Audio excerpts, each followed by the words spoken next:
at ball dominance, Harden says everything will be just fine. Take a listen. When you have talent like that, it works itself out. You know, you communicate and you go out there and you compete, and possession by possession, you figure things out. Throughout the course of the season, you figure things out, and that's just what it is, you know. But when you have talent, you have guys with IQ, you got guys that are willing to sacrifice, it always works itself out. Well, Shannon, will it work out with these two? Skip, I think that's a two-pronged question. I believe that it could possibly work out in the regular season because, like you said, they do have some. That's Russ is an MVP, James Harden's an MVP. So you put these two together, you might get some great things happening in the regular season. I don't believe they'll win a championship. But here's the thing, Skip. Was Chris Paul not a great player? Maybe not what he once was, but was he not high basketball IQ? What about Dwight Howard? James Harden fought to get Dwight Howard. James Harden fought to get Chris Paul. You see what's happening here, Skip? He fight to get these players until you actually have to play with these players. The thing is that when you look at James Harden and Russ, they do so much of the exact same thing.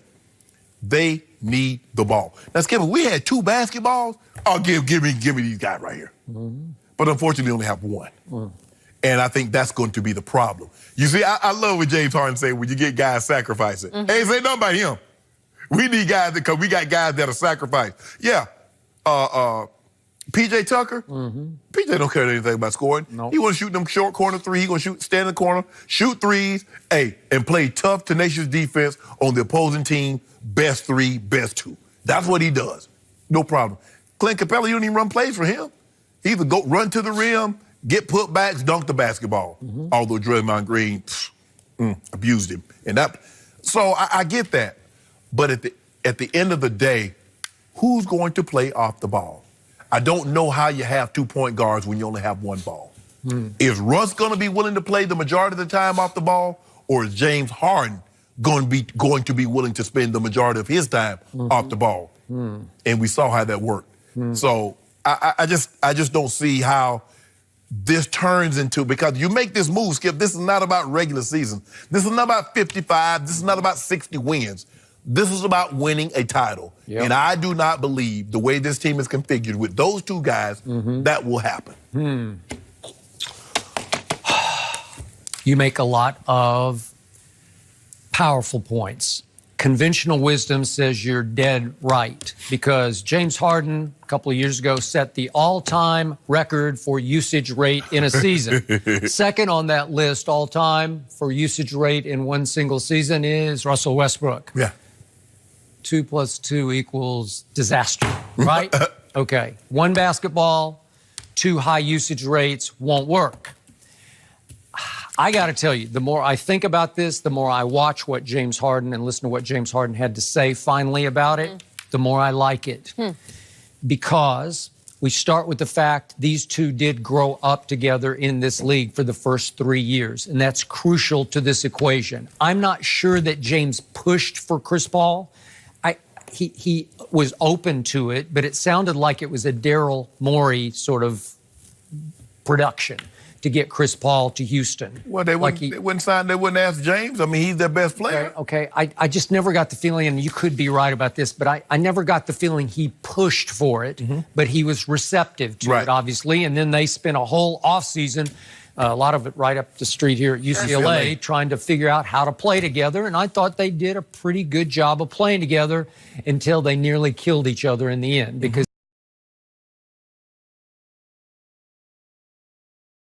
concluded he is a tough teammate to play with. And you look at his track record, everywhere he's been a tough teammate to deal with. Correct. These two truly like each other. These two have a Southern California bond because they're just a year apart, and they grew up through California high school system, and they knew of each other in high school. Then they went their separate ways to UCLA and Arizona State. But they do know that back in their third year together in Oklahoma City, when it all started to come together and they wound up in the NBA Finals, James was coming off the bench and averaged 17 points a game while Russ was averaging 24 a game. They both know that they have each led this league in assists. So they're not just pure gunners, No, right? right. Don't they both know how to assist the basketball, how to deal it, how to orchestrate? Yes. Don't they both have a feel for that? They do, but as they led the league in assists, they led it separate. Okay. I'm the ball dominant guy. I determine who gets the ball. Okay. James Harden is the same way. All right. So what do they share now?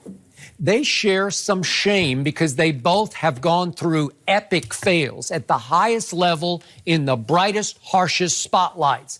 Russ failed miserably in Oklahoma City, and James has failed even more miserably in Houston. So they pushed to reunite. They pushed hard on both ends. Both were pushing their management, get us together, get us back together. Right. And I believe that together in Houston under Mike D'Antoni, listen, I don't have a lot of respect for him as an in-game strategist or motivator because I can't even listen to his little chalk talks he gives during timeouts because it's just silly talk, and I don't think they listen to him. But when he does film study, when he teaches in practice what we can be as an offensive juggernaut, I believe he has offensive genius that if they will listen, he can figure out how with one basketball to make both of them very successful. How they gonna get stops? Okay?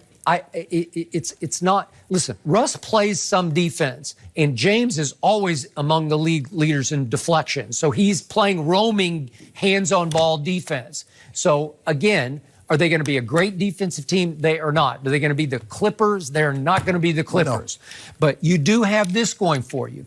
You have a left-handed James Harden, and you have a ball-dominant right-handed Russell Westbrook. So you can attack from left and right. Right. And if you are willing, because you've been shamed before in postseasons where you have just flamed out in postseasons, if you're willing at this stage of your career to accept we have to sacrifice for each other to have even a chance to win in the postseason, okay, I think great things could happen to this team in a Western Conference that is wide open. It ain't wide open. How do you think? You know it ain't wide open. We got an aging LeBron. We know it ain't wide open. Huh? Aging? It ain't wide open. Yeah, it's wide open. Yeah. Anthony Davis, he's never been in the spotlight before. It's about as wide open as the 405 at 3 p.m. Really? How wide open is that? So it's jam-packed. Are you saying the Clippers are just going to run away with it? No, you know what I'm talking about. Don't do this. I don't know what you're talking about. I don't. Guess what? We're going to get them in the Western Conference Finals. You know, that's gonna be us and them. We never have to Clippers, Lakers? Is yeah. That what you're saying? Yeah. I wouldn't rule Houston out of that. I'm ruling them out. I'm ruling them out. Really? I hope we get it. That'd be 4-0 sweep. Really? Yep. Okay, so if you're saying if the Lakers face the Rockets in the postseason, they will sweep them. Could we get a couple of cases on that right here? No, right I want your team. I want your team because I wanted to be the Lakers and the Clippers because you got to root for somebody. You got to go for old Kawhi or you got to go for old King. Maybe I can just be a dispassionate observer. No. Maybe I can be objective about it. We don't do Switzerland up here. No. They don't neutral bullshit up here. Okay. You picking one or the other. Well, maybe I'll root for number 2 for one. Whoa! Could you? Whoa! Skip, after what he did to your Spurs, you said I'll still call him number 2, but hold on. You said after what he did to your Spurs. Yeah. After you said he I'll quit. never forgive him. But you gonna turn around and root for it? Well, against he's lesser of evils. Right? Oh, so he's the lesser of the evil. Yeah. Oh. Yeah.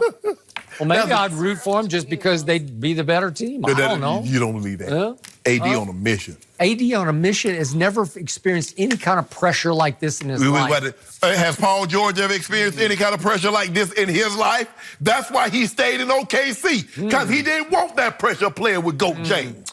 Yeah, but what's he got on his side? He's got Pat Bev, as you call him. He's got Lou Will, as you call him. Sure. He's got Montrez, as you call him. And which one of those guys, or the guys that you just mentioned, played in the NBA Finals before? Because we got JaVale that's been in the NBA. Which one of those guys contributed to beating the Golden State Warriors twice at Oracle last year in the first round of the playoffs? Look, which one? All of them contributed to that. That was interesting. So now all of a sudden, so I love Pat Beverly, but now he's a top 5 point guard. Huh? Well, he's a top 5 defending point guard. Yeah, no question.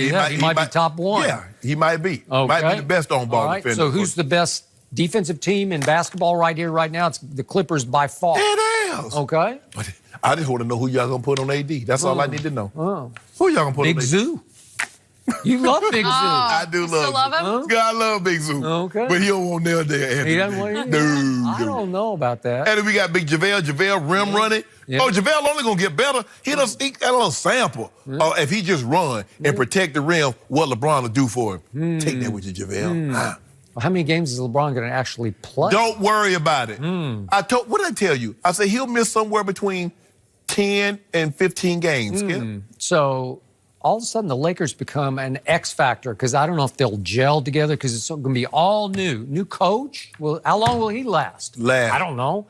Will Golden State come back together around Klay Thompson? Will he be right in March or April? No, he might. No, it ain't. If he's Skip, right, look, you better look out. The Warriors, as we know them, as we love them for the last 3 to 5 years, that's over. That Golden State, this is going to be a different dynamic for them. And that brings me back to the Houston Rockets.